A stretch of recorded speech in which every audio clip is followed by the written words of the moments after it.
د سعید ابن عامر رضی الله تعالی عنہ د اسلام راوړلو د جون او د زندګۍ او د مشرۍ بالخصوص د گورنرۍ یو عجیبه عبرتناکه او ښکلې واقعه چې پوره دنیا د مسلمانانو بالخصوص د مشرانو دپاره یو آئیډیل دی، یو مثال دی، او په دې چې موږ څومره شکر د رب العالمین ادا کړو چې الحمدلله رب العالمین موږ ته داسې مشران راکړي دي چې په تاریخ کې د هغوی هغه سیرت او صورت محفوظ دی او موږ په هغوی باندې فخر کوو. دغه صحابي رسول سعید ابن عامر رضی الله تعالی عنه د خپل اسلام د راوړو واقعه بیانوي. دی په مکة المکرمه کې پاتې کېد. دغه مشرکینو یو بل صحابي رسول حضرت خبیب رضی الله تعالی عنه گرفتار کو. هغه ته به قسمه قسم سزاګانې ورکولې. یو ځل اجتماع هغوی جوړه کړه، یو تماشې جوړه کړه او په دغه کې دغه سعید ابن عامر رضی الله تعالی عنه ته دعوت ورکړ. دی فرمای هغه تماشې ته زه هم حاضر شو. مشرکین اور قریش اور دغه شان عام خلق را جمع شوي دي. دغه صحابي رسول هغوی ډیمانډ کوي، مطالبت ادا کوي چې صرف یو خبره ته وکړه، په دغه خبره باندې تا ته ازادي میلاویږي، ژوند میلاویږي، زندگی میلاویږي. هغه خبره دا ده چې صرف دا ووایه چې کا زما په ځای باندې رسول الله صلی الله علیه وسلم موجود وي او ما ته ازادي نجات میلاو شوی وي. هغه ورته فرمایي دا خو لرې خبره ده، زه دا هم نه برداشت کوم چې د رسول الله صلی الله علیه وسلم په خپه کې د ازغې لاړ شي. د صحابه د رسول الله صلی الله علیه وسلم سره ناشنا غوندې مینه وه، محبت او دغه مینه او محبت کې جان قربانول، مال قربانول، اولاد قربانول، علاقه قربانول، دا هغوی سعادت ګاڼه. بیا ورته فرمایي چې اخرنی ارمان تمنا ارزو دې صدا. دی وایي ما ته دومره مقرره کړئ چې زه 2 رکعاته لمونځ وکړم. هغه ته وخت میلاو شو. دغه صحابي رسول صلی الله علیه وسلم 2 رکعاتو نیت وتړلو. په اطمینان سره قیام وکړو، رکوع وکړه او سجدې وکړې، سلام ګرځوي. د هغې نه پس الله ته لاسونه اوچتوي چې یا رب که چېرته زما سره دا خیال نه وی، دا ګمان نه وی چې دوی به وایي چې دی د مرګ نه ویرېدو، نو دا مونځ به ما نور هم اوږد کړی وی. دغه صحابي رسول صلی الله علیه وسلم الله تعالی لاسونه اوچت کړه، دعا کوي، بد دعا کوي د دغه مشرکین او د دغه قریشو خلاف. الا دوی وشمارا دوی تسنس کا دغه دعاګانې کوي. دغه صحابي رسول هغه ظالمان را پاسېدل. د هغې نه دغه مطالبه بار بار کوي چې صرف دا خبره وکړه چې زما په ځای د رسول الله صلی الله علیه وسلم یو زدنی ما یو اندام کټ کوي.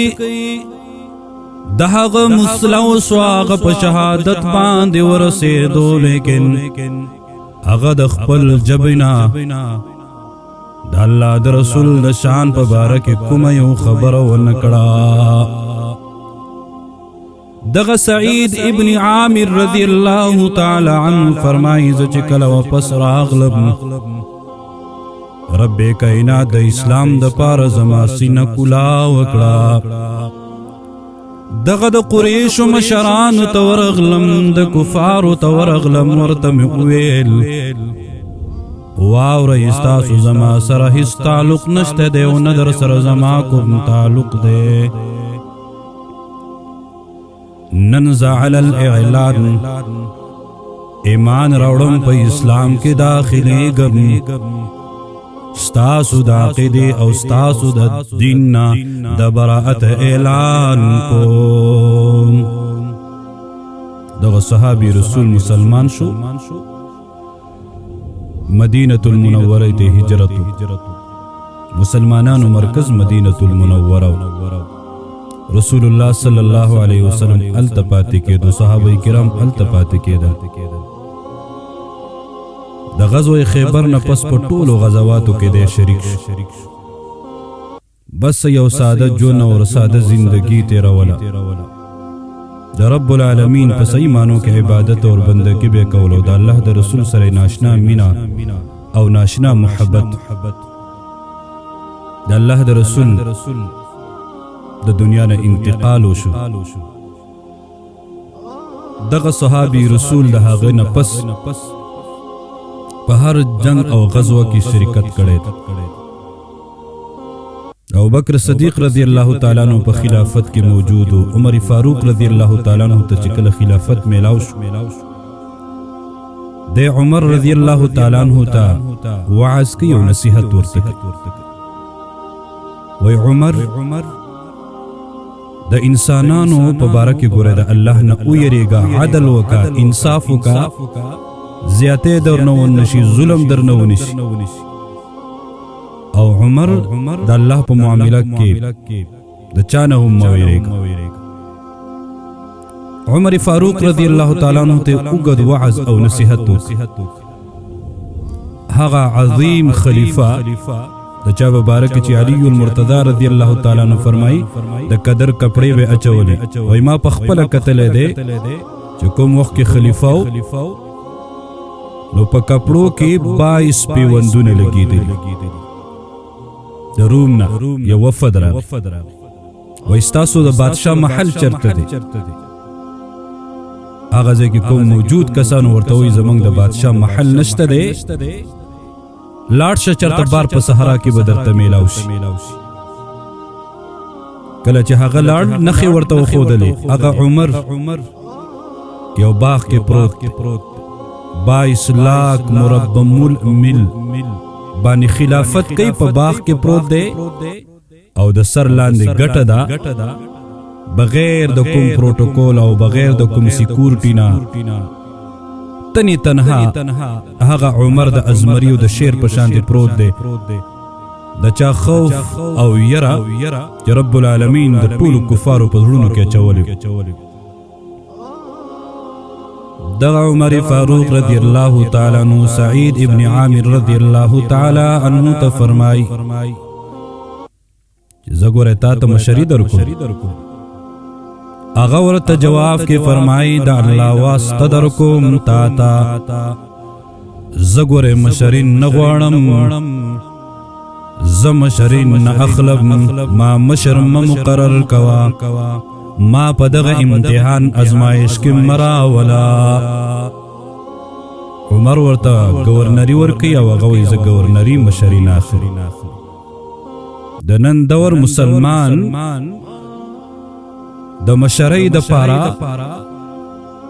څومره کوششونه کوي د مشرۍ د پارا څومره رشوتونه ورکوي څومره مال دولت ورکوي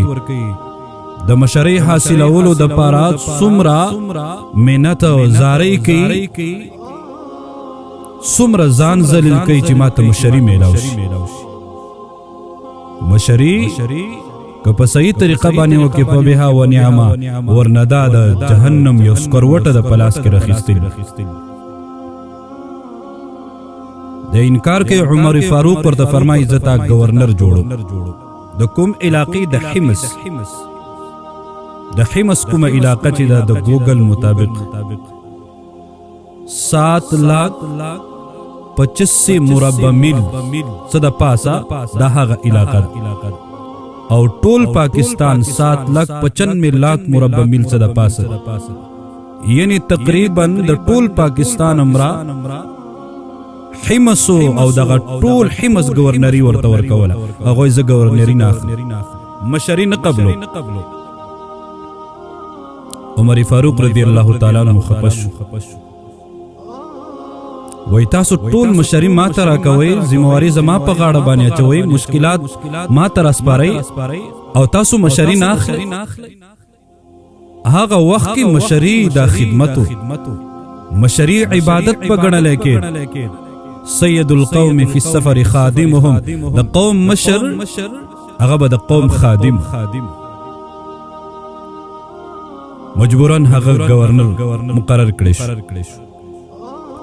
عمر فاروق رضی الله تعالی عنہ ورته فرمایي زتا د بیت المال نه تنخواه مقرر کوم چې تا ته به تنخواه میلويږي وای نه چې ماته تنخواه ضرورت نشته د گورنر مقرر شو لاړ څو وخت پس څو وخت بعد عمر فاروق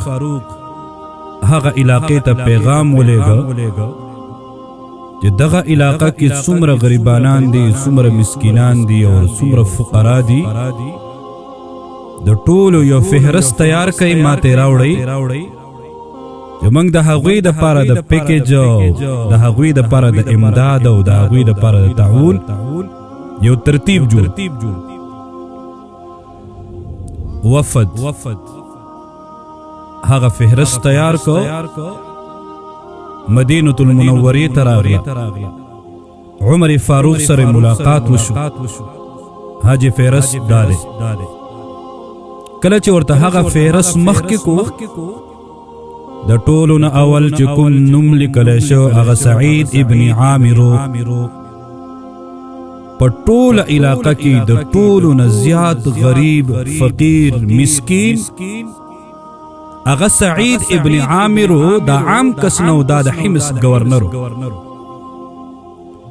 عمر تفوس کې رضی الله عنه سعید دا څوک دی وای دا زمون امیر دی زمون مشر دی د حمص گورنر دی عمر فاروق فرمای آیا د هغه په فهرست کې اول نو وای جی ها بالکل سو رضی دا هغه په کور کې اور نه بلی عمر فاروق رضی الله تعالی عنہ د سترګونو اوخ کې روان شو په جړا شو تر دې پورې ګیره مبارکه د اوخ کې لمدش د الله تعالی شکر ادا کو چې الحمدلله الله دې خلکو ته داسې مشر ورکړي او 1000 دینارو انعام اعلان وکړ کله دوی واپس لاړو وفد گورنر ته ورسید هغه وفد سره تیلی ورخصده تیلی دا سعید ابن عامر خدمت کې پیش کړه حاجی څه شی دی تیلی د وخت خلیفہ امیر المؤمنین عمر فاروق رضی الله تعالی عنہ درته سلام ویلې دی او د استاد لپاره د انعام تنظیم کړي کله چې تیلی لاس کې راخله 1000 دینار دی هغه فرمای انا لله و انا الیه راجعون د کورنۍ بیبي راووته خاوند څه چلو شو د امیر المؤمنین انتقال شو نه بلکې مصیبت راغی نه نو اولید انا لله و انا الیه راجعون ویلا جواب ورکي وای زما کور ته دنیا راغی گفت ورته میلاو شو تحفه ورته میلاو شو هغه باندې هغه جاړي خپده زمانه با اخرت پاتې شي د الله عبادت به پاتې شي د الله بندگی به پاتې شي د اخرت کوم خوندونه دي کوم لذتونه دي د جنت کوم نعمتونه دي هغه نه به محروم شي نن که یو مشرتا په یو کرسی باندې ناست یو هغه ته کوم گفت میلاو شي څومره خوشحالي بلکې په خپل مطالبات کوي بلکې هغوی ته چې کوم شیزونه په رشوت کې راوړل کېږي کوم خلک ورته ورکي په لالچ او په مفاد باندې پاغي باندې څومره خوشحالي یو وړو کې غونته کسي چې کلا منصب باندې نه او دا ور سره نه د هغه ژوند او زندګي وګورئ او کله چې هغه د خپل کرسۍ نه لري کېږي بیا د هغه ژوند او زندګي وګورئ چې څومره مال دولت پراپرټي هغه جمع کړي د الله خوف او یره نشته دی راپاڅېد بیبي سره مشوره یې وکړه هغه کوم اشرفۍ وي هغه کوم دینارو په وړو وړو تیلو کې بندې کړي او د هغه علاقې چې څومره غریب خلکو ټول په هغوی باندې تقسیم کړي کور کې ځان سره هیڅ هم پرې نه ښوده دې ته ویلی کېږي د الله سره مینه د الله سره محبت او مشران هم داسې خلک ځکه ورته الله تعالی په دنیا کې د جنت زیري ورکړي ځکه الحمدلله 1400 کاله وشو اوس هم پې مسلمانان فخر اوس هم چې کله د هغوی نومونه اخلي په ادب او احترام باندې ذکر خورت رسول الله صلی الله علیه وسلم فرمایلی اصحابی کالنجوم فبأیهم اقتدیتم اهتدیتم ذکر خو قرآن کې الله تعالی د هغوی صفات بیان کړي دي احادیثو کې رسول الله صفات بیان کړي دي او ذکر الله تعالی داسې یو بهترین جماعت تیار کړی دی چې د قیامت پورې د ټولو انسانانو دپاره یو آیډیل او مثال څه وخت پس عمر فاروق رضی الله تعالی عنہ پخپله دغه علاقې ته روان تپوس کوي چې څه حالات هغه وخت کې د خلیفه دروازه به د هر چا دپاره کولاوه هر چا به د هغه سره بغیر کوم د خوف او یره نه او بغیر کوم د ججک نه کوم ځای کې غوښته د هغوی سره ملاقات به کولی شو خپله مسله به ورته پیش کولی شوه د هغه وخت مشر که هغه گورنر به که خلیفه به که څوک به د هغه سره ملاقات داسې ولکه د یو عام کس نن خو یو لوکې غوندې افسر ګوټي سره چې ملاقات کیم د هغه دپاره به تعلق ګورې د هغه دپاره به ټیم وباسې د هغه دپاره به تعلق استعمالوي د هغې دپاره به روابط ګورې بیا به ورسره هغې نه پس چېرته ملاقات موقع میلوي دغه عمر فاروق رضی الله تعالی عنہ په مشرۍ کې دغه حمص یو گورنر مخکې تیر شو عبدالله دغه نوم هغه صرف ځان یو کور جوړ کړی عمر فاروق ته پته ولګېده کسان یې پسې ورلېږل وایي لاړ شي دغه کور ورته وران کړي دغه گورنر ګرفتار کړی و هغه گورنر یې راوست هغه ته وایي د شپونکو کپړې واغوندي اسوی ورله په لاس کې ورکړه څاروي ورته حواله کړه 3 ورځې پسې ورسره په مدینه کې ملاقات وکړو ملاقات یې ورسره نه کوو خپه او بیا ورته هغه څاروي حواله کړه وایي 15 ورځې به ته دا څاروي ساتي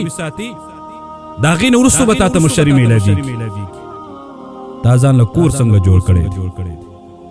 نن گورنرانو ته وګورئ وزیرانو ته وګورئ مشیرینو ته وګورئ او افسرانو ته وګورئ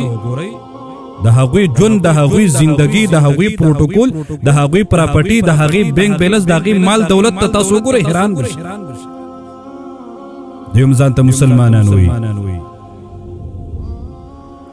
عمر فاروق رضی الله تعالی عنہ ورسېد هلته تپوس یې وکړو گورنر د ستاسو سره ژوند او زندګي څنګه ده په گورنر به تنقید کېد په مشر به تنقید کېد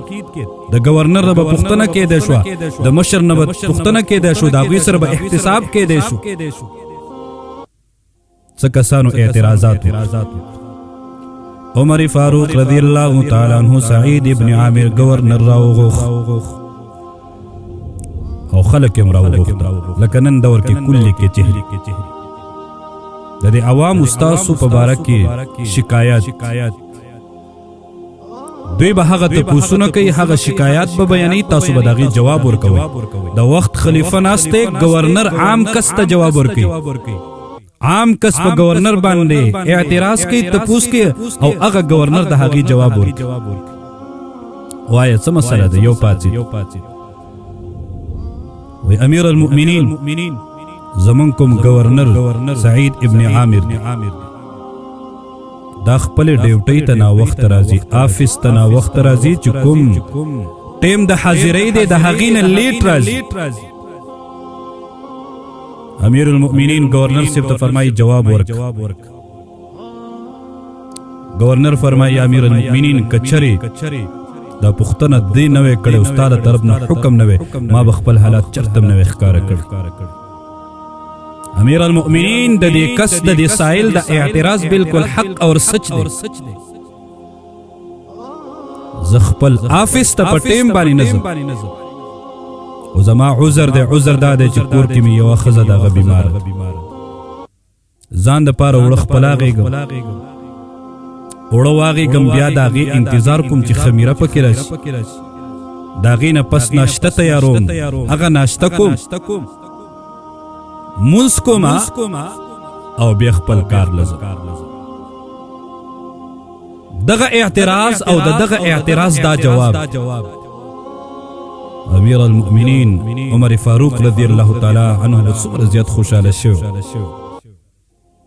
چې د یو څو لمحاتو لیټ کېدو تاخیر کېدو هغه سره عذر شته دی بغیر عذر نه یو څو منټه هغه د خپل آفس د خپل کار نه وروستو کېږي بل کس را پاڅېد امیر المؤمنین زما هم یو اعتراض دی هغې جواب به م راکړي ښه د ورځې خدای د خلقو سره ملاقات کوي د ورځې د دروازې د ګورې د چا دپاره م نه دي بند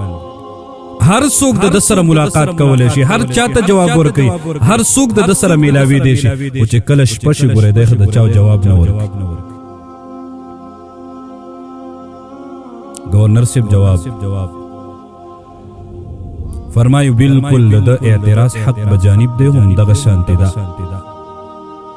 ورځ ما دا د الله د مخلوق د پاره خاص کړې ده چې په ورځ کې زه د الله د مخلوق خدمت کوم او شپه مې د الله د عبادت د پاره خاص کړې ده یعنی شپه د خالق د پاره ده ورځ د مخلوق د پاره ده هغه خالق نه زه معافي غواړم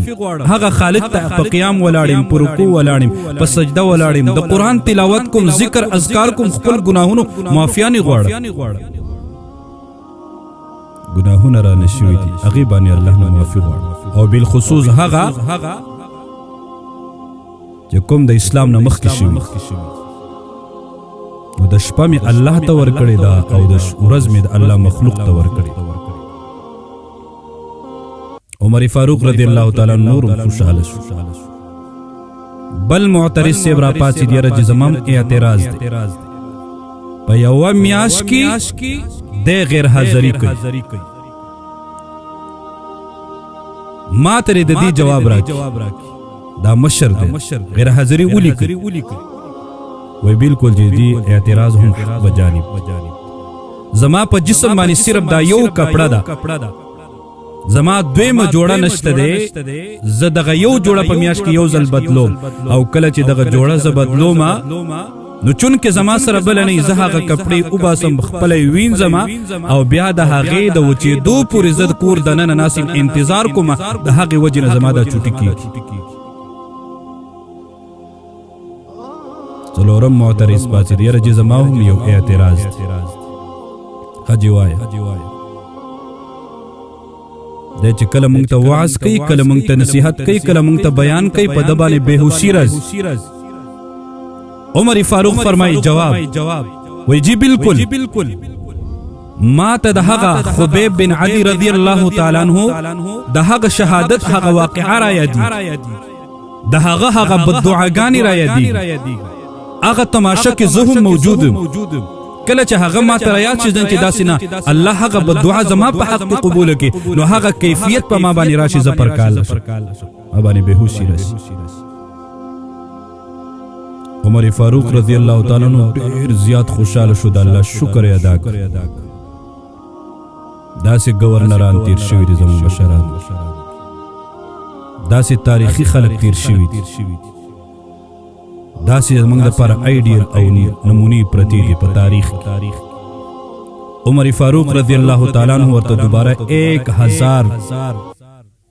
د دینارو اعلان وکړ کور ته راغی بی خوشحاله شوی داسې چل دی چې بس نور به اوس ته زما خدمت نه کړي گورنر دی د کور والا خدمت پخپله کوي گورنر دی د کور خدمت پخپله کوي گورنر دی خپل خدمت پخپله کوي نن گورنر څه کوي نن که یو وړوکی غوندې افسر وي د کور دپاره به نوکران وي د آفس دپاره به نوکران وي د ده دپاره به نوکران وي د ده د بچو دپاره به نوکران وي ده ته چې څومره سهولیات وي هغه به وي ده ته به پروټوکول وي تیل به ورته پرې د موبایل خرچه به ورته پرې دغه شان د کور خرچه به ورته پرې د آفس خرچه به ورته پرې د تګ راتګ سفر هغه به پرې وي چې په سفر باندې روانې د هغه دپاره به ځان له نور چې دی نو هغه ته مراعات میلاویږي او یو گورنر دی د پاکستان عمره علاقه ده دغه سره او د کور ولا خدمت خپل کوي د کور خدمت خپل کوي کپڑے خپل انځي ناشته خپل تیاری